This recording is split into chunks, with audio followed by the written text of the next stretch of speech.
Twongeye kubasuhuza bakunzi ba Visele Tv aho uri hose, ibyo urimo byose, ukomeze kose, umugisha w'Imana ube kuri wowe. Dukunda kuvuga ngo ushobora kuba utameze neza, turakwihanganishije kuko ntago mu isi bihora ari byiza, hari igihe biba bibi, ejo bikongera bikaba byiza, ariko turakwihanganishije, nawe bimeze neza, twifatanije nawe muri uwo munezero. Bakunzi ba Visele Tv rero, tubeshejwe hano no kugira ngo twungurane ibitekerezo ndetse tunasangira ubumenyi ku buzima no ku bindi bintu byinshi, kugira ngo ube aho uri, ube uri mu byo urimo byose, ariko ufite amakuru ku bintu byinshi, kugira ngo hatagira ibikwinjirira utabizi.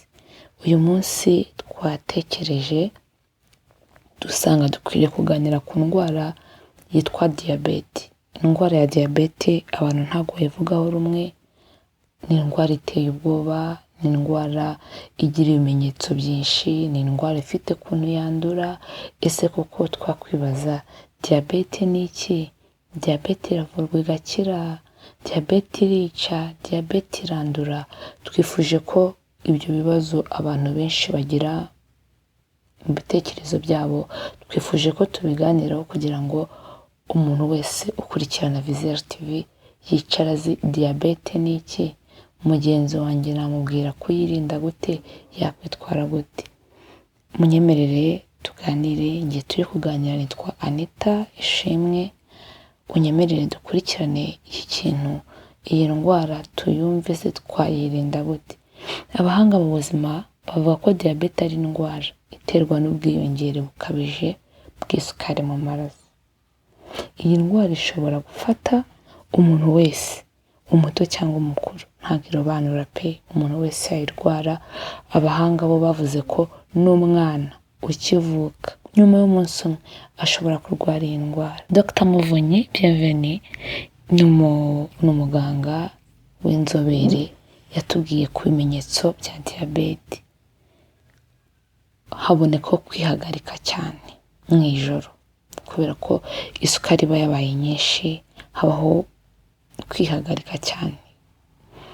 Hanyuma habaho kugira inyota, nyine uranyoterwa, ukumva umwuma urakwishe, ukumva urashonje buri kanya, rimwe na rimwe ugatakaza ibiro, biratangaje.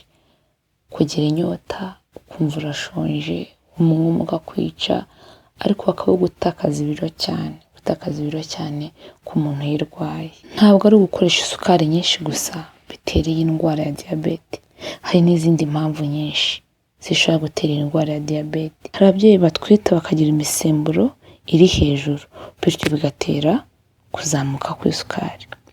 Hari na diyabete ishobora guterwa n'indwara zikakaye nka kanseri cyangwa se ibya bibyimba. Ibi ngibi bikaza guterwa n'ikoreshwa ry'imiti imwe n'imwe. Urugero, ahangaha hari ukuntu ujya kwa muganga ukavuga ati ndwaye imitsi, ndwaye iki, nko muri farumasi bakakwihera imiti ntusobanuje neza ibyo ari byo. Iyo miti rero harimo imwe n'imwe itera diyabete, cyane cyane ku bantu bakunda gukoresha iyi miti yitwa amasiteroide. Steroide ni imiti abantu benshi bafata cyane cyane barwaye ngo za rubagimpande, indwara z'ingingo, rubagimpande. Iyo ukoresheje amasiteroide igihe kirekire biteza diyabete. Biba bisaba ko niba uri kuzikoresha nibyo kuganiriza muganga aguha igipimo runaka, urugero udakwiriye kurenza, kugira ngo ube wakwirinda iyi ndwara ya diyabete. Abashakashatsi ku bijyanye n'ubuzima barashishikariza abantu bose kujya bisuzumisha bihoraho, kugira ngo umenye neza uko uhagaze, ndetse no ku barwayi bayirwaye diyabete. Hari ukuntu umurwayi wa diyabete nyine yamaze kwipima akabona bimeze neza, hari igihe ashobora kwirara, kandi mu by'ukuri kuba ibipimo bigaragaje ko nyine umeze neza nonaha, ntabwo bivuze ko wakize. Abahanga mu by'ubuzima barashishikariza abatarayandura kujya kwipimisha byibuza buri gihembwe bihoraho, kugira ngo urebe isukari yawe igeze, ariko nawe wayirwaye mu gihe ubona isukari yageze muri tan normal, ibihe byiza wikwirara kuko ntabwo bivuze ko wakize, ahubwo ukomeza ingamba kugira ngo ube wakwirinda ingaruka z'iyi ndwara. Twakwibaza, ese koko iyi ndwara diyabete iterwa n'iki? Ese koko diyabete iravurwa igakira? Ese diyabete wayirinda gute? Ese koko iki cyakubwira ko warwaye diyabete? Ibi ni ibibazo abantu benshi twibaza, ariko nyemerere tubiganireho kugira ngo ugire ubumenyi buhagije kuri iyi ndwara, ube wayirinda ndetse wayirinda n'abawe. Diyabete ni uburwayi butandura, ntabwo bwandura, bufata urebye ibice by'umubiri byose. Akaba ari uburwayi bufata umuntu aho aba atabasha gukoresha isukari yo mu mubiri, biturutse kuba umusemburo wa insuline ari muke cyangwa se n'uhari ukaba utabasha gukoreshwa. Bukaba ari uburwayi bufata abantu b'ingeri zose, twabivuze hejuru, yaba ku mwana umaze umunsi umwe avutse, cyangwa umusaza cyangwa umukecuru ukuze, buri wese iyi ndwara yayirwara. Diyabete ni indwara irimo amoko menshi. Diyabete irimo amoko menshi nk'uko twabivuze hejuru, hari ifata ababyeyi batwite, hari ifata abantu bakuze, hari ifata bitewe n'imiti, ariko diyabete ifite amoko abiri akomeye. Munyemerere aba ariyo tuza kuganiraho, ariko utarakora subscribe wakoraho kugira ngo buri biganiro, buri kintu cyose dutambukije kikugereho. Wibuke gukora like, unatere comment, unasharinga inshuti zawe kugira ngo iyi ndwara itazagira uwo yibasira. Uko tuvuga ubwoko bwa mbere bwa diyabete, aho umuntu aba afite ikibazo cy'impindura, pancreas niko bazita, ibice bikora umusemburo wa insuline utuma dukoresha iriya sukari yo mu mubiri. Iyo pancreas yangiritse ku kigero cya 80%, umusemburo wa insuline utakiboneka, nibwo umuntu agira diyabete yo mu bwoko bwa mbere. Iyo diyabete ihita igufata, irazamuka, ugasanga ntabwo biri ku murongo, niyo diyabete yo mu bwoko bwa mbere. Hanyuma diyabete yo mu bwoko bwa kabiri, umuntu yavuga ko ari kombinasiyo cyangwa se ari uruhurirane rw'ibintu bibiri. Umuntu aba afite uwo musemburo nyine wa insuline muke, ari wa musemburo wa insuline, bifata igihe kirekire, ndetse n'uhari ukaba utabasha gukoreshwa neza, aribyo bita insulin resistance. Ubwo ni ubwoko bwa kabiri bwa diyabete. Ubu bwoko bwa kabiri ni nabwo bugoye cyane, kuko ubwoko bwa mbere bwo nta no gupfa guhita ubimenya, ahubwo bwa kabiri nibwo tugiye kwibandaho cyane. Wakwibaza ngo ni ryari namenya ko ndwaye diyabete? Nkoresheje agapimo kayo.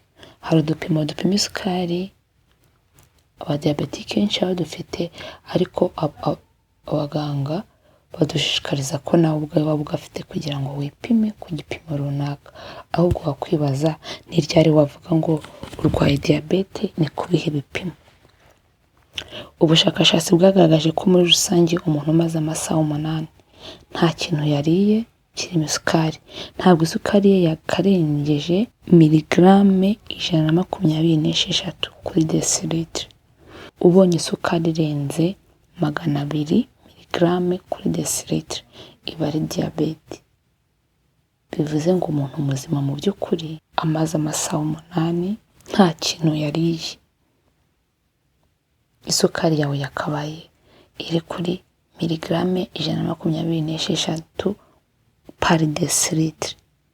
Ese twakwibaza iki gitera ku isukari itakoreshejwe mu rwego warwara diyabete? Ubwoko bwa kabiri bwa diyabete akenshi igaragara mu bantu bafite umubyibuho ukabije, ibyo bita obesity cyangwa se overweight. Abantu bafite umubyibuho ukabije cyane, uriya musemburo wa insuline ntabwo babasha kuwukoresha neza, kuko insuline ikora cyane mu mwijima, imikaya, ariyo muscle, ibinure bigize umubiri. Ibyo bice by'umubiri ku muntu ubyibushye cyane ntabwo biba bigishoboye gukoresha neza isukari. Niyo mpamvu rero bashishikariza abantu kuringaniza ibiro, tukirinda umubyibuho ukabije, kuko byatera diyabete bitewe no kudakoresha neza iyo sukari. Nibyo koko diyabete ntabwo yandura, ariko diyabete yo mu bwoko bwa mbere ntabwo byoroshye kuba umuntu yavuga ko ayirinda, kubera ko ni indwara iza gake cyane. Aha ngaha niho tuvuga cyane kuri ba bantu bafite abantu bo mu miryango yabo bayirwaye cyangwa se bayirwaye, abakwiriye kwirinda cyane ko abafite ibyago byinshi byo kuyandura. Iyi ndwara ishobora kuba uruhererekane rwo mu miryango, mu gihugu uzi neza ko hari abayirwaye cyangwa se banakiriho ariko bayirwaye, ukwiriye kuba maso cyane kugira ngo utazarwara iyi ndwara. Icyo wakora ni uko wakwipimisha ukamenya ko urwaye diyabete yo mu bwoko bwa mbere, ugatangira imiti n'andi mabwiriza ya muganga. Ariko diyabete yo mu bwoko bwa kabiri kuyirinda birashoboka, kuko nko ku mubyibuho ukabije umuntu ashobora kugira disipurine mu byo arya, akagerageza kugabanya ibiro, akora siporo. Ibyo ushobora kurwanya diyabete yo mu bwoko bwa kabiri. Niyo mpamvu nababwiye ngo tugiye kuganira cyane twakwirinda gute cyangwa se no diyabete yo mu bwoko bwa kabiri iteye gute. Iyi diyabete ifite ibimenyetso byinshi nk'uko twabivuze, harimo kwihagarika cyane, gutakaza ibiro utazi impamvu yabyo, kugira umwuma, ariko cyane byose biterwa na ya sukari nyinshi yabaye mu maraso. Munyemerere tuganire ku bintu 9 ushobora gukora kugira ngo kugabanyiriza ibyago byo kurwara diyabete. Ni nko kuvuga ati se nakora iki kugira ngo nirinde iyi ndwara? Ikintu cya mbere, gerageza kurya neza indyo yuzuye. Indyo yuzuye, hano iyo tuvuze indyo yuzuye ntabwo tuvuze inyama n'amafiriti n'ibiki, oya, nabyo ni byiza, ariko rya indyo yuzuye irimo imboga, irimo imbuto, kandi byose biringaniye kandi biri ku gihe. Wirinda isukari nyinshi. Hano mu kurya indyo yuzuye ukwiriye kumenya ingano y'ibyo urya mu kwirinda umubyibuho ukabije, kuko twabonye ko umubyibuho ukabije ari kimwe mu kintu gikururira cyane ibyago byo kuba warwara diyabete. Gukora imyitozo ngororamubiri abantu benshi bazi nka siporo mu buryo buhoraho. Ubushakashatsi bugaragaza ko byibura ku munsi rimwe uba ugomba gukora iminota 150 mu myitozo ngororamubiri igusaba imbaraga, imyitozo igusaba gututubikana, kuko iyo uri gutranspira usohora ibyuya, umubiri hari ibinure uba urimo uratwika. Ibyo byongera rero amahirwe yo kuba wakwirinda iyi ndwara. Ukwiriye kugira ibiro byiza, twakomeje kubivuga, kuko uko uzamura ibiro uburyo ubyibuha, cyane ku gice cy'inda kuzamura ni bibi cyane. Gukomeza uzamura ibiro, uzamura ibinure, ibyago byinshi byo kurwara diyabete biba bihari. Ikindi cya 4, irinda ibintu bitiza diyabete umurindi. Twabivuze, imirire mibi, kurya nabi, kurya bitari kuri gahunda, ubyirinde.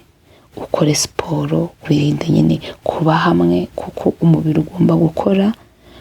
Wirinde gukoresha inzoga cyane, wirinde no gukoresha itabi. Ibi bintu ni umwanzi w'umubiri kuri diyabete, kuko nubikora nawe uzayirwara. Cya 5, ukwiriye guhora wipimisha ukamenya isukari yawe uko uhagaze mu buryo buhoraho. Ni byiza waba urwaye waba utarwaye, kuko twabonye ko ino diyabete ni silent killer, igenda gake. Usanga rero abenshi babimenya byageze kuri etape igoranye, ariko iyo wabibonye cyane mbere barabikosora, ugafata imiti ukabaho neza nta ngaruka. Cya 6, ukwiriye kumenya kwirinda kujagarara ndetse n'amastress. Iki kintu tucyumve neza. Ubushakashatsi bwagaragaje ko umuntu udatuje, udafite amahoro, ufite stress, ufite depression, ufite imihangayiko, ubwabyo bizamura isukari, bikaba byatera diyabete. Ikintu cya 7, ukwiriye kuryama ukaruhuka rero byibura amasaha 7 cyangwa 8 ku munsi. kuko mu kuryama ukaruhuka ugasinzira imisemburo ikora neza, bikaba byatuma na insulin yungurura neza, bigashyira ku murongo isukari, ukabaho utekanye. Ikintu cya 8, ukwiriye gukomeza kwihugura no gusobanukirwa neza iby'iyi ndwara kugira ngo utagwa mu mutego wayo kuko utabizi. Ikintu cya nyuma rero, ikintu cya nyuma ukwiriye kumenya neza, ese koko mu muryango wanjye iyi ndwara yaba yarabayemo? Iyi ndwara se hari umuntu waba uyifite? Kugira ngo ureke ubwa bwoko bwa mbere bwa diyabete utabufata, hanyuma wamenya ko arimo. Ntabwo ari ishyano. Ipimishe bihoraho kandi ufate ingamba nyazo kugira ngo itakwataka wabirangariyemo. Ahangaha tubyumve neza, ibyo ni bimwe mu byo twabakusanirije byagufasha kwirinda iyi ndwara ya diyabete. Noneho se wenda udukurikiye uyirwaye, twakwibaza na yahe makosa abantu bakunda gukora, cyane cyane ku barwaye iyo diyabete, bishobora kubashyira mu ngaruka nyinshi kandi zitari ngombwa. Aya ni amakosa akorwa n'abantu barwaye iyi ndwara kandi bitari bikwiriye. Ikosa rya mbere riratangaje, ni ukwanga kunywa isukari ariko ugakoresha ibindi bintu by'ibinyasukari. Hari abantu bavuga ngo isukari ngo nayo ivuyeho, ngo ariko ngo ngewe ngo ninywera ubuki, ngo ngewe ngo ninywera nk'agashokora. Ibyo byose nabyo bizamura isukari. Ushobora kugendera muri uwo munyenga ngo ntabwo wanywa isukari iriya yo mu mufuka cyangwa mu gapapuro, ariko iyo nayo urimo kunywa nayo ni isukari. Icunge, wirinde, ugabanye niba ngombwa nayo uyireke. Iryo ni ikosa. Ikosa rya kabiri, umuntu aravuga ngo ngewe ngo nzakoresha imbuto gusa. Mu mbuto cyane cyane nka watermelon, imineke, inanasi, hari imbuto nyinshi zigira amasukari menshi. Kutanywa isukari ukazibanda izo mbuto ukazirya cyane, koko nta kintu urimo urakora.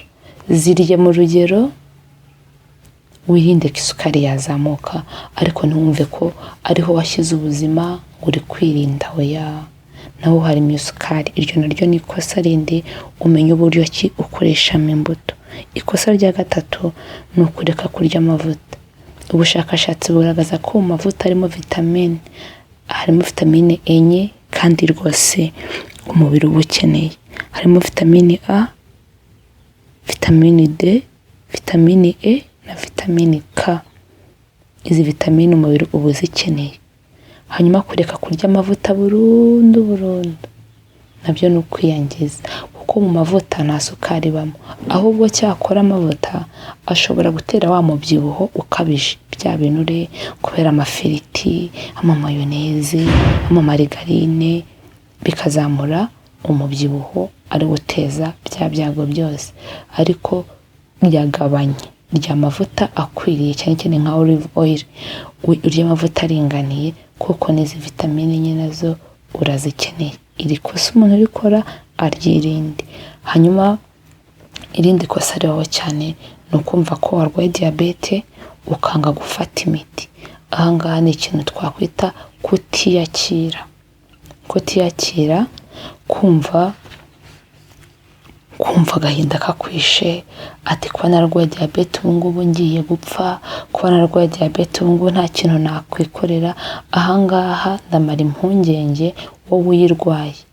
Nukurikiza amabwiriza ya muganga, ugakurikiza regime bakubwira, iyi ni indwara ubana nayo kandi ukaba mu buzima mu gihe wakurikije amabwiriza ya muganga. Ariko kandi ni indwara igira ingaruka nyinshi mu gihe utabyitayeho. Ino ndwara ya diyabete yangiza impyiko, ikaba yagutwara ingingo, ndetse ishobora no kugeza no ku rupfu vuba. Birakwiriye ko niba warayirwaye itwararike ayo mabwiriza, bizagufasha gusunika iminsi. Ariko nawe utarayirwara, ni indwara iza gake gake, gerageza wipimishe ku masantere de sante barabikora, umenye uko uhagaze. N'ibingibi tukagira ngo tuganire uyu munsi. Ino ndwara ni indwara mbi itandura, ariko kandi ishobora kuza mu ruhererekane rw'umuryango. Wimenye nanjye nimenye, tumenye uko duhagaze, tumenye uko twayirinda, tumenye n'uko twayirinda abacu. Ese haba hari ikindi kintu wifuza kudusangiza cyangwa ikindi wifuza ko twazaganiraho? Wabishyira hasi muri comment. Ariko rwose kwirinda biruta kwivuza. Wabonye impamvu zitera iriya ndwara, byirinde, kandi n'aya makosa nayo uyareke. Tugabanye ibiro, dukore siporo, tunywe amazi menshi, turye indyo yuzuye, tugerageze, ariko kandi twibuke kwipimisha bihoraho nko mu gihembwe, kugira ngo umenye ukuntu isukari yawe ihagaze. Imana yo mu ijuru ibaho. Ndabakunda.